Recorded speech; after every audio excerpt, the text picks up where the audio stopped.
अगर आज आपको लग रहा है कि आपके साथ अन्याय हो रहा है, अगर आपको लगता है कि आप सही होकर भी हार रहे हैं, अगर आपने किसी का बुरा नहीं किया, फिर भी लोग आपको गलत समझ रहे हैं, तो आज की ये कृष्ण वाणी आपके लिए है। क्योंकि आज श्री कृष्ण उस प्रश्न का उत्तर देने वाले हैं जो आप किसी से कह नहीं पाते, पर रात को अकेले में सोचते जरूर हैं। ध्यान से सुनिए, क्योंकि हो सकता है आज जो शब्द आप सुनने वाले हैं वही आपके जीवन की दिशा बदल दें।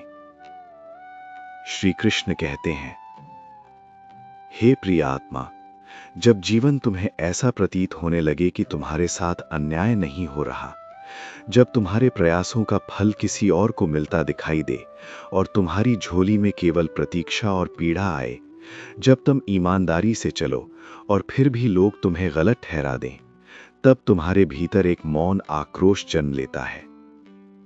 तुम बाहर से शांत दिखते हो, पर भीतर प्रश्नों का समुद्र उमड़ता रहता है।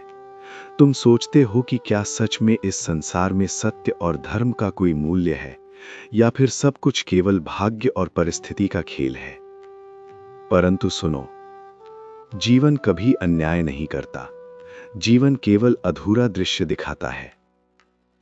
जो तुम्हें अभी हार लग रही है, वही तुम्हें उस ऊंचाई तक ले जाने की तैयारी हो सकती है जिसकी तुमने कल्पना भी नहीं की।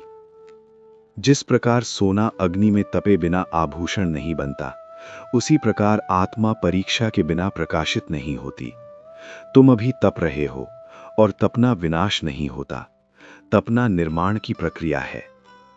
तुम अक्सर पूछते हो कि यदि ईश्वर साथ है तो कष्ट क्यों है। ये प्रश्न नया नहीं है, युगों से मनुष्य इसे पूछता आया है, पर उत्तर भी उतना ही प्राचीन है। कष्ट दंड नहीं, दिशा है। कष्ट तुम्हें वहां से हटाता है जहां तुम ठहर गए थे। तुम सुविधा में स्थिर हो जाते हो, और स्थिरता धीरे धीरे जड़ता बन जाती है। तब जीवन तुम्हें झकझोरता है ताकि तुम अपने वास्तविक सामर्थ्य को पहचान सको। मैं तुम्हें एक घटना सुनाता हूं जो केवल कथा नहीं, जीवन का दर्पण है। एक नगर में एक युवा शिक्षक था। उसका नाम आर्यन था। वह सत्यनिष्ठ, सरल और अत्यंत परिश्रमी था। वह बच्चों को केवल पाठ्य पुस्तक का ज्ञान नहीं देता था, वह उन्हें जीवन जीने का साहस सिखाता था। परंतु उसी विद्यालय में कुछ लोग उससे ईर्ष्या करने लगे। उन्होंने उसके विरुद्ध षड्यंत्र रचा। उस पर झूठा आरोप लगाया गया कि उसने नियमों का उल्लंघन किया है। बिना पूर्ण जांच के उसे पद से हटा दिया गया। आर्यन के लिए यह आघात असहनीय था। उसने कभी छल नहीं किया था, फिर भी उसे दोषी ठहरा दिया गया। उसके माता पिता ने कहा कि शायद ये भाग्य का लेखा है। मित्रों ने सलाह दी कि समझौता कर लो, माफी मांग लो, भले ही गलती ना हो। पर उसका आत्मसम्मान उसे झुकने नहीं दे रहा था। वह कई रातों तक सो नहीं सका। उसने मुझसे प्रश्न किया कि यदि मैं सत्य के मार्ग पर हूं तो मेरे साथ ऐसा क्यों। उस रात उसे कोई दिव्य प्रकाश दिखाई नहीं दिया, कोई चमत्कार नहीं हुआ, पर उसके भीतर एक विचार जागा कि यदि एक दरवाजा बंद हुआ है तो क्या यह संभव है कि मुझे किसी बड़े कार्य के लिए तैयार किया जा रहा हो। उसने हार नहीं मानी। उसने छोटे बच्चों को घर पर पढ़ाना शुरू किया। धीरे धीरे उसकी ईमानदारी और समर्पण की चर्चा फैलने लगी। माता पिता अपने बच्चों को उसके पास भेजने लगे। कुछ वर्षों में उसने एक छोटा विद्यालय स्थापित किया, जहां शिक्षा के साथ चरित्र निर्माण पर भी ध्यान दिया जाता था। वही लोग जिन्होंने उसे अपमानित किया था, बाद में उसके विद्यालय में अपने बच्चों का प्रवेश करवाने आए।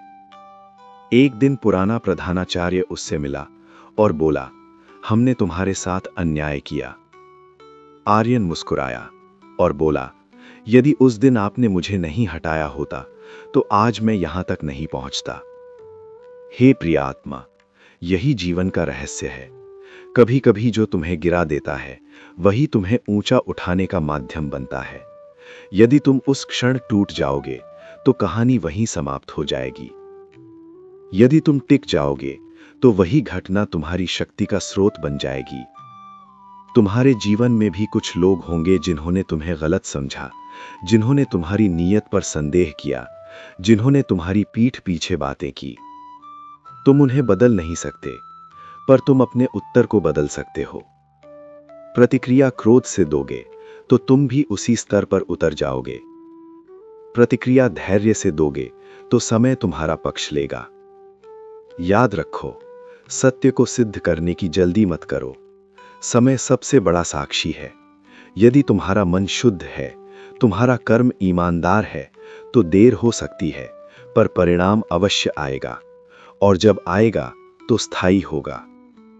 कभी कभी मैं तुम्हें अकेला इसलिए छोड़ देता हूं ताकि तुम अपने भीतर की शक्ति से परिचित हो सको।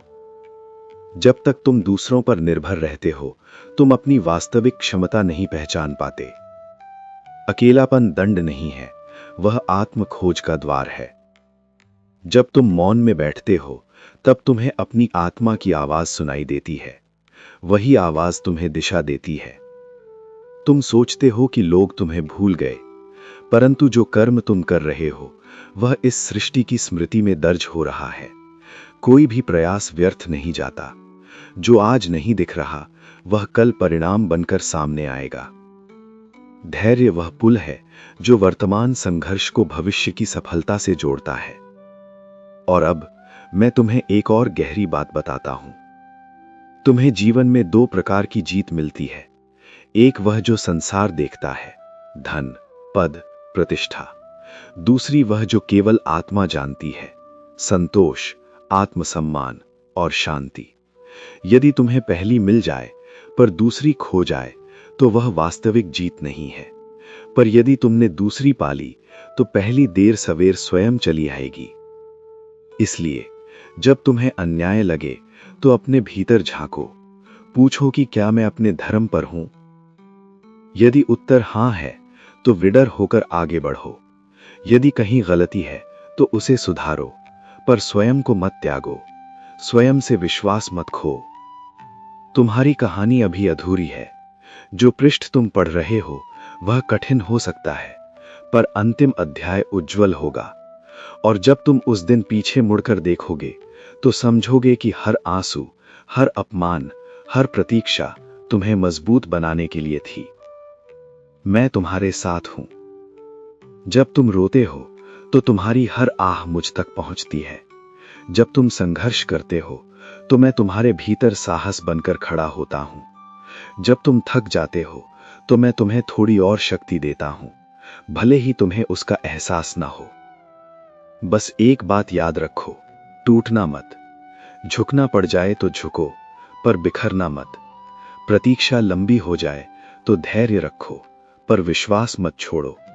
क्योंकि जिस क्षण तुम विश्वास छोड़ देते हो, उसी क्षण तुम स्वयं को छोड़ देते हो। और मैं तुम्हें स्वयं से दूर नहीं देखना चाहता।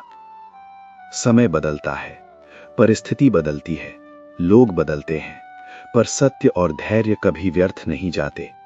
यदि तुम आज अंधकार में हो तो ये अंत नहीं, ये भोर से पहले का क्षण है, और भोर अवश्य होगी।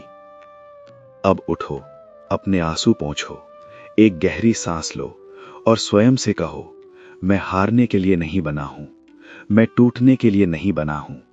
मैं उस शक्ति का अंश हूं जो सृष्टि को चलाती है, और जब तक वह शक्ति मेरे साथ है, कोई भी अन्याय अंतिम नहीं हो सकता। यदि आज की वाणी ने आपके हृदय को छुआ हो, यदि आपको लगा हो कि यह संदेश आपके जीवन से जुड़ा है, तो कमेंट में केवल एक शब्द लिखें, विश्वास, ताकि आप स्वयं को याद दिला सकें कि चाहे परिस्थिति कैसी भी हो, आप टूटेंगे नहीं। और यदि आप चाहते हैं कि श्री कृष्ण की ऐसी ही वाणी आपको मार्ग दिखाती रहे, तो इस चैनल को अभी सब्सक्राइब करें, क्योंकि अगली वाणी शायद आपके जीवन के उस प्रश्न का उत्तर हो जो अभी भी अनकहा है। जय श्री कृष्ण। यदि आज की श्री कृष्ण वाणी ने आपके हृदय को स्पर्श किया हो, यदि आपको इन शब्दों में सच्चाई और शांति का अनुभव हुआ हो, तो इस दिव्य संदेश को अपने तक सीमित मत रखिए। इसे उन लोगों तक पहुंचाइए जिन्हें इसकी आवश्यकता है, क्योंकि हो सकता है आपके एक शेयर से किसी का विश्वास लौट आए, किसी की हिम्मत जाग जाए और किसी का जीवन बदल जाए। इसलिए इस वीडियो को लाइक कीजिए, अपने विचार कमेंट में अवश्य लिखिए, और यदि आप चाहते हैं कि श्री कृष्ण की ऐसी ही गहरी वाणी प्रतिदिन आपके जीवन में प्रकाश लाती रहे, तो अभी सीमा डिवोशन चैनल को सब्सक्राइब कीजिए और बेल आइकन अवश्य दबाइए, क्योंकि यहाँ केवल शब्द नहीं, बल्कि विश्वास और शक्ति मिलती है। जय श्री कृष्ण।